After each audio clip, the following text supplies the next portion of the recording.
Hello student, welcome here on Dinesh Agri.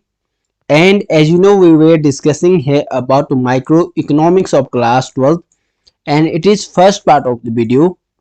और आज हम मांग की लोच का अध्ययन इस वीडियो के अंतर्गत करेंगे, जिसके अंतर्गत मांग की लोच का अर्थ, मांग की मूल्य लोच व मूल्य लोच की मात्राओं के बारे में जानेंगे. So student, let's begin.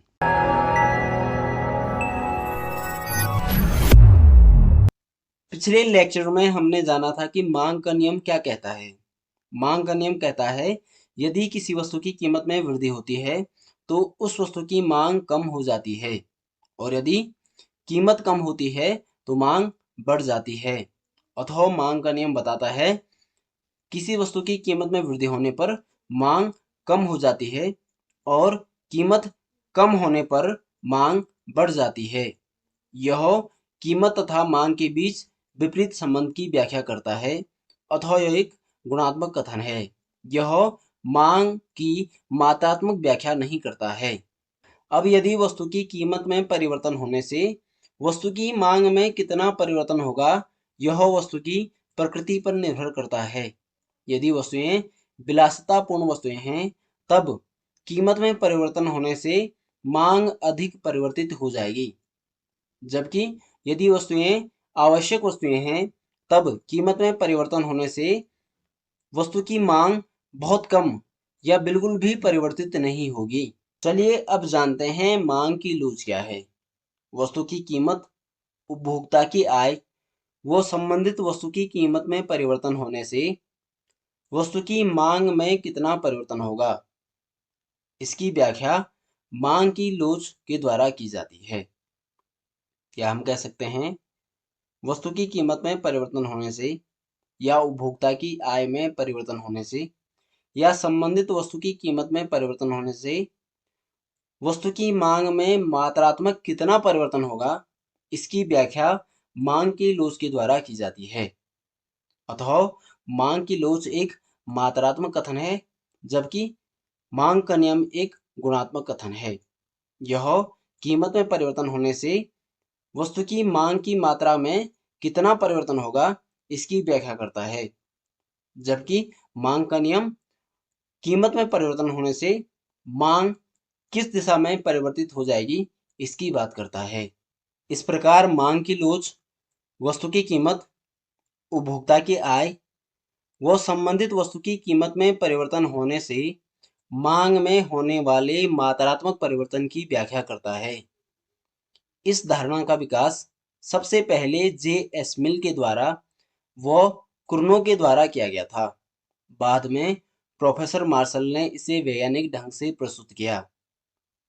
मांग की लोच की तीन धारणाएं हैं.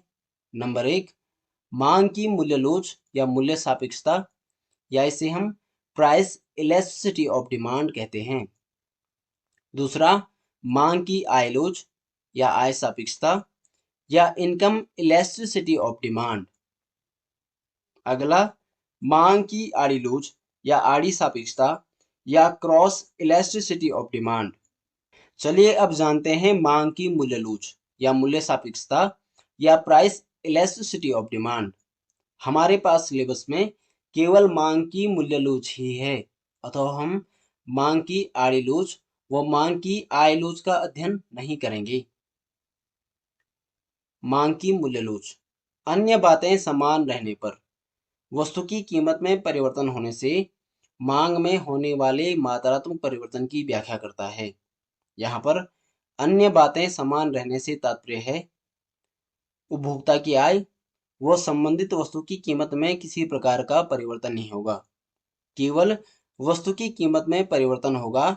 वह वस्तु की कीमत में परिवर्तन होने से वस्तु की मांग में कितना मात्रात्मक परिवर्तन होगा, इसकी बात मांग की मूल्य लोच करता है.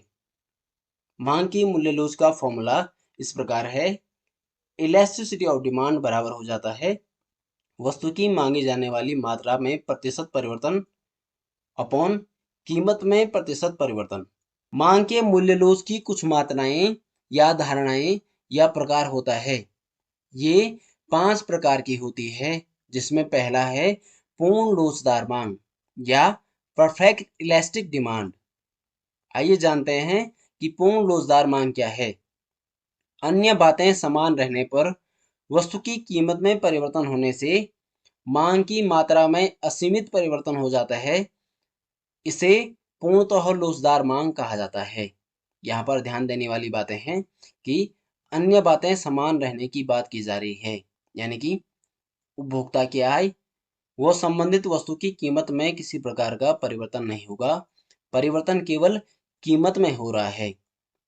यदि वस्तु की कीमत में कमी आती है तो वस्तु की मांग अनंत प्रकार से बढ़ जाती है, और यदि वस्तु की कीमत में वृद्धि होती है तो मांग शून्य हो जाती है। अतः कीमत में परिवर्तन होने से मांग में अनंत परिवर्तन हो जाता है। इसे पूर्णतः लोचदार मांग कहा जाता है या परफेक्ट इलास्टिक डिमांड कहा जाता है। चलिए जानते हैं पूर्ण लोचदार मांग या परफेक्टली इलास्टिक डिमांड की व्याख्या चित्र के द्वारा कैसे की जाती है। पूर्ण लोचदार मांग यानी कि कीमत में परिवर्तन होने पर जब मांग में असीमित परिवर्तन हो जाता है उसे पूर्णतया लोचदार मांग कहा जाता है। ऐसी स्थिति में मांग वक्र एक्स अक्ष के समांतर सीधी रेखा के रूप में दर्शाया जाता है। चित्र में y अक्ष पर वस्तु की कीमत तथा x अक्ष पर वस्तु की मात्रा को दर्शाया गया है। dd एक मांग वक्र है जो इस बात को स्पष्ट करता है कि मांग यहाँ पर असीमित हो गया है, चाहे कीमत में किसी प्रकार का परिवर्तन कर लिया जाए। मांग की प्रकृति असीमित प्रकृति की होगी, मांग अनंत होगी। दूसरा, पूर्ण लोचहीन मांग यानी कि परफेक्ट इनइलास्टिक डिमांड। अन्य बातें समान रहने पर वस्तु की कीमत में परिवर्तन होने पर मांग में किसी प्रकार का परिवर्तन नहीं होता है, उसे पूर्ण लोचहीन मांग कहा जाता है। कहने का तात्पर्य है, यदि वस्तु की कीमत में परिवर्तन होता है किंतु उससे मांग में किसी प्रकार का परिवर्तन नहीं होता है, मांग ज्यों की त्यों रहती है, ऐसी स्थिति में इसे पूर्ण लोचहीन मांग कहा जाता है। यदि कीमत कम होती है तब भी मांग की लोच शून्य होती है, और यदि कीमत अधिक होती है तब भी मांग की लोच शून्य होती है, अर्थात मांग में किसी प्रकार का परिवर्तन नहीं होता है। चलिए जानते हैं पूर्ण लोचहीन मांग या परफेक्टली इनइलास्टिक डिमांड की व्याख्या चित्र के द्वारा कैसे की जाती है। पूर्ण लोचहीन मांग यानी कि जब कीमत में परिवर्तन होता है और उससे मांग में किसी प्रकार का परिवर्तन नहीं होता है, उसे पूर्ण लोचहीन मांग कहा जाता है। ऐसी स्थिति में मांग वक्र y अक्ष के समांतर सीधी रेखा के रूप में होता है। चित्र में y अक्ष पर वस्तु की कीमत तथा x अक्ष पर वस्तु की मात्रा को दर्शाया गया है। यहाँ पर मांग वक्र dd है जो y अक्ष के समांतर है। यह इस बात की व्याख्या करता है कि कीमत में किसी प्रकार का परिवर्तन कर ले जाए किंतु मांग स्थिर रहेगी, मांग में किसी प्रकार का परिवर्तन नहीं होगा। इसे हम ED इक्वल टू 0 से डिनोट करते हैं, यानी कि elasticity of demand equal to 0। अगला, इकाई वाली मांग की लोच यानी कि यूनिटरी इलास्टिक डिमांड। अन्य बातें समान रहने पर यदि वस्तु की कीमत में अनुपातिक या प्रतिशत परिवर्तन मांग में प्रतिशत या अनुपातिक परिवर्तन समान हो तो उसे इकाई वाली लोचशील मांग कहा जाता है। कहने का तात्पर्य है, यदि कीमत में परिवर्तन होने पर मांग में भी उसी अनुपात में परिवर्तन होता है तो उसे इकाई वाली मांग की लोच कहा जाता है। या हम कह सकते हैं, जितना प्रतिशत परिवर्तन कीमत में हुआ उतना ही प्रतिशत परिवर्तन मांग में होगा, उसे हम इकाई वाली मांग की लोच कहते हैं। उदाहरण के लिए, यदि कीमत में 10% परिवर्तन होता है और मांग में भी 10% परिवर्तन होता है तो इसे हम इकाई वाली मांग की लोच कहेंगे। यानी कि इन दोनों का अनुपात 10/10 हो जाएगा, जो इक्वल हो जाएगा 1। चलिए जानते हैं इकाई वाली लोचशील मांग या यूनिटरी इलास्टिक डिमांड की व्याख्या चित्र के द्वारा कैसे की जाती है। यूनिटरी इलास्टिक डिमांड यानी कि ऐसी स्थिति जब वस्तु की कीमत में परिवर्तन होने पर मांग में भी उसी अनुपात में परिवर्तन होता है तो उसे इकाई वाली लोचशील मांग कहा जाता है। ऐसी स्थिति में मांग वक्र की आकृति रेक्टेंगुलर हाइपरबोला वाली आकृति होती है। चित्र में y अक्ष पर वस्तु की कीमत तथा x अक्ष पर वस्तु की मात्रा को दर्शाया गया है। वक्र DD एक मांग वक्र है जिसकी आकृति रेक्टेंगुलर हाइपरबोला वाली आकृति है। यह इस बात की व्याख्या करता है कि जिस अनुपात में कीमत में परिवर्तन हुआ है उसी अनुपात में मांग में भी परिवर्तन हुआ है।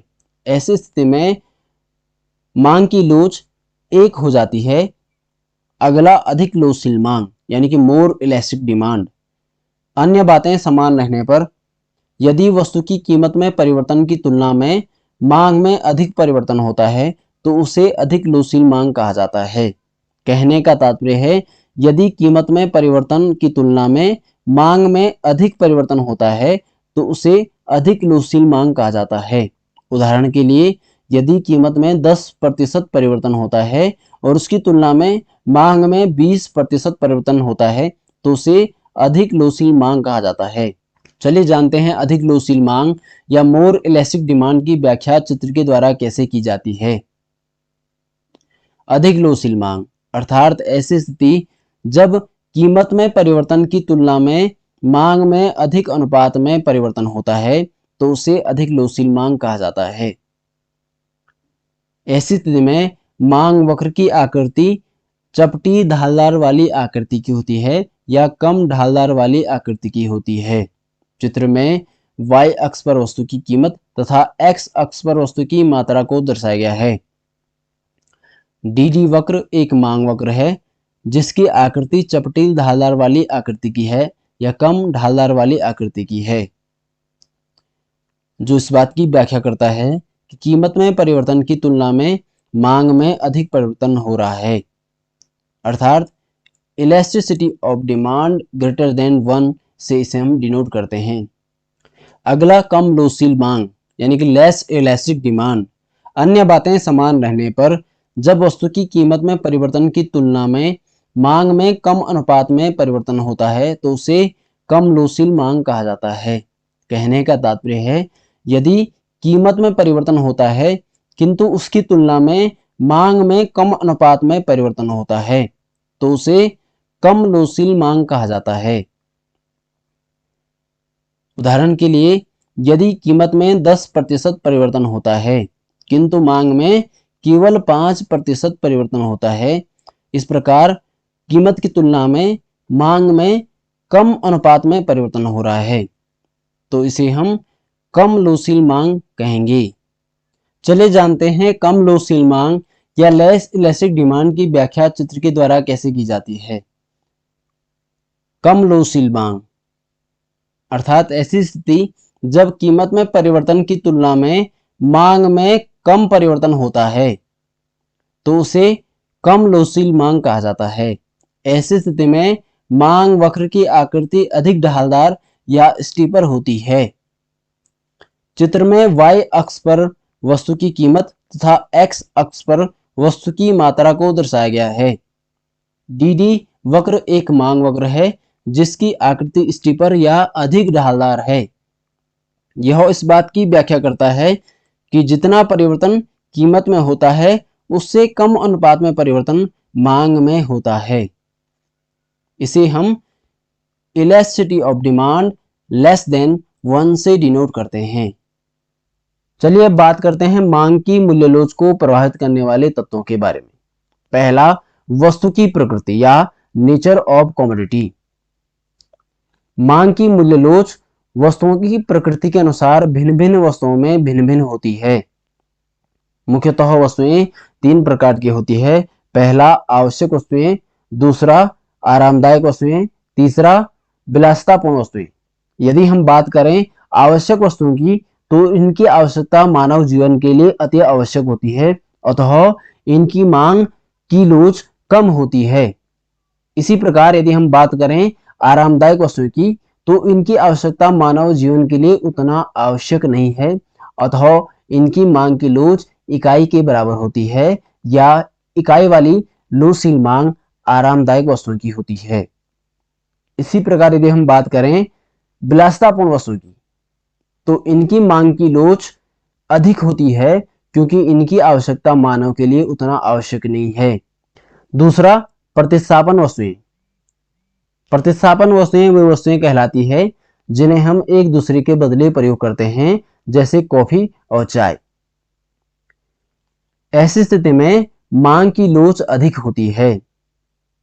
उदाहरण के लिए, यदि चाय की कीमत में वृद्धि हो जाए तो चाय की मांग बहुत कम हो जाएगी, क्योंकि लोग इसके बदले कॉफी का प्रयोग करने लगेंगे। इसी प्रकार यदि चाय की कीमत कम हो जाए तो लोग चाय को अधिक पसंद करेंगे और चाय को अधिक मात्रा में खरीदेंगे। इससे चाय की मांग अधिक बढ़ जाएगी। अतः ऐसी स्थिति में मांग की लोच अधिक होती है। तीसरा, वस्तु के भिन्न भिन्न प्रयोग। यदि हम एक वस्तु के विभिन्न प्रयोग करते हैं तो ऐसी स्थिति में मांग की लोच अधिक होगी। जैसे इलेक्ट्रिसिटी। इलेक्ट्रिसिटी का प्रयोग हम भिन्न भिन्न कार्यों के लिए करते हैं। ऐसी स्थिति में यदि इलेक्ट्रिसिटी की कीमत बढ़ जाए तब उपभोक्ता इसके प्रयोगों को कम कर देगा, वो इसकी मांग कम हो जाएगी। इसी प्रकार यदि इसकी कीमत कम हो जाए तब उपभोक्ता इसे भिन्न भिन्न कार्यों में प्रयोग करेगा और इसकी मांग बढ़ जाएगी। अतः यदि एक वस्तु के भिन्न भिन्न प्रयोग होते हैं तब ऐसी स्थिति में उस वस्तु की मांग की लोच अधिक होती है। And dear student, that's the end of this video. Please wear a mask, sanitize your hands, wash your hands, 2 गज दूरी, मास्क जरूरी। Please like, subscribe and share too. Thank you very much.